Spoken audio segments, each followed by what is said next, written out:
Hey, what is up guys? And today we're going to be taking a look at the China Hobbyline 100C. Now I'm in the process of looking for new batteries for myself because the current ones I have are basically just starting to get rotten. So I picked up these China Hobbyline from Banggood. Now what I usually do before proceeding with a big order of batteries is I usually pick up 2 batteries of a specific kind that I want to test.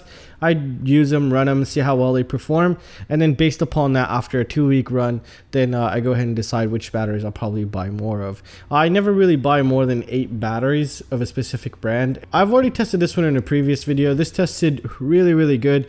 It's around $28 battery here. It was actually pretty phenomenal. I mean, it does everything has voltage sag, but the voltage sag wasn't really hindering that performance at all, which was really insane and which was something I really liked. However, this one is a little bit cheaper. It's around 22 bucks, and to my surprise, it handled the second best. It came right below this one.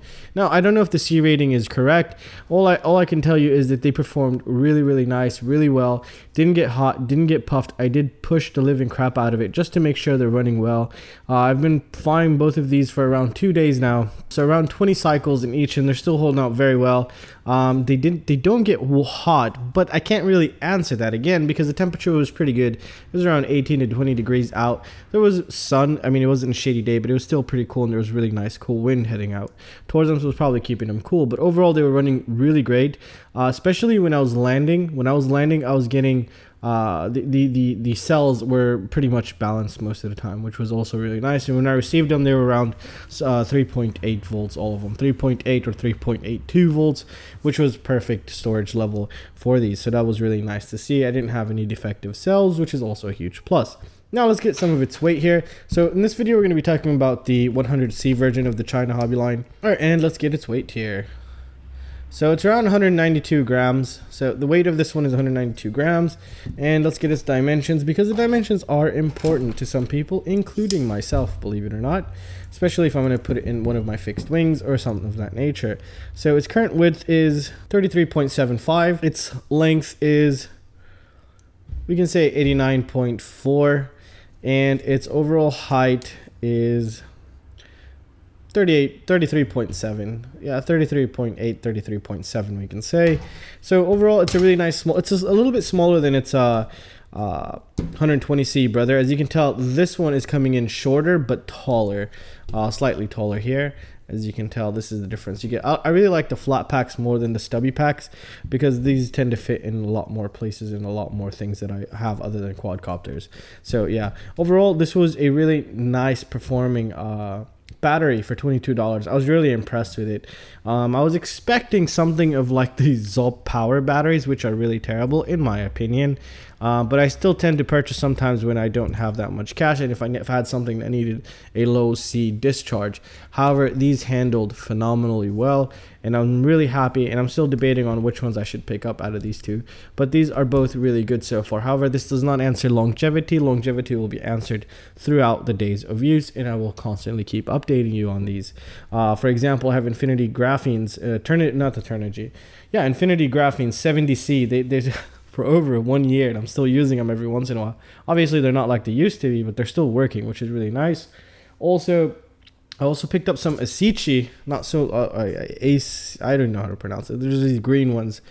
A couple months ago, I think now, and they're not lasting as well as the Infinity Graphenes, even though the Infinity Graphenes, I abused them, I tortured them. However, these the Xt60 or whatever, the green ones, they're good. They were good, but they're not lasting as long as the Infinity. So I'm really curious to see how these are going to last as well. Currently, they're running really nice. I haven't noticed anything wrong with them, and I really did enjoy them. And they have a lot of power in there.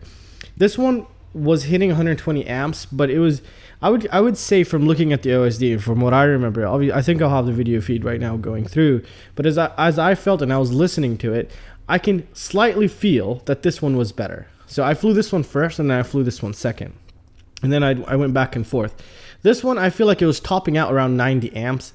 and this one was topping out at around 120 amps, but it would hold a constant, I think, of around 90, pretty solid, 90 to 100. This one was around, you know, the 90-ish, a little bit on above 80, but it's still really good. It's not saying this one's terrible.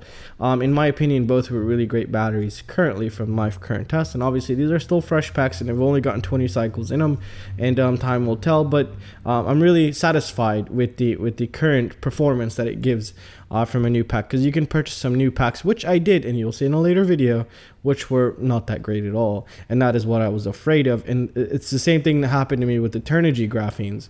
I purchased maybe $500 worth about a year ago, and that was the stupidest thing I've ever done in my entire life. I'll never ever do that again. I didn't even use them. I just started looking for batteries like 2 days after I got them because they were just terrible. So I went back to flying my old Infinity graphines at the time. The voltage sag was basically just ridiculous. You either cruise or you just fall out of the sky. I'm over exaggerating, but what I was trying to say, they were not that great. I don't know how some people say they're great. For me, they were just terrible, and I picked up more than one. I mean, a lot more than one. So that's why what I do now is I pick up 2 of each, make sure they're working good, and then I move up. For example, the Xt60 I only picked up 4 right out of the box because I really needed batteries, and it was currently the only thing that I can get in Europe here. But now for some reason, Banggood's able to ship again, so I went ahead and picked some of these up because I saw them new, and I heard they were great from friends, and I wanted to see it for myself, and so far they seem to be really good. No puffing, no heating. I did stress test the living crap out of them. So far they're doing well. However, in the upcoming days I will not be stress testing these because these are mine. I paid for my own money, and I want to kind of keep them long lasting and see how well they're going to perform throughout the days to come. And well, that's going to include it for this video, guys. It's going to include it for my review of the China hobby line. Both are good. This is a really good budget option since it's $22. Like I mentioned in my previous video, if you watched it, I am looking for a $20 decent battery to fly, just a really nice budget, good, the best battery you can get for 20 bucks, because I think 20 bucks is a decent amount of price. For 40 bucks you can get two can get you going for a while you charge one. You can fly with one back and forth if you do field charging like I do. So these two so far are looking really good, but that's it. That's all I can say currently, guys. And I really hope you guys enjoyed the video. I really hope it was useful to someone out there, and I will keep you guys updated on the status of these. And if you ever wanted an update, just leave a comment in one of the upcoming videos, say hey, how are they doing, and I'll let you know there, and then that'll remind me to also make another update video. And that's gonna conclude it for this video, guys. I really hope you guys enjoyed it, and I will see you next time. Peace out, guys.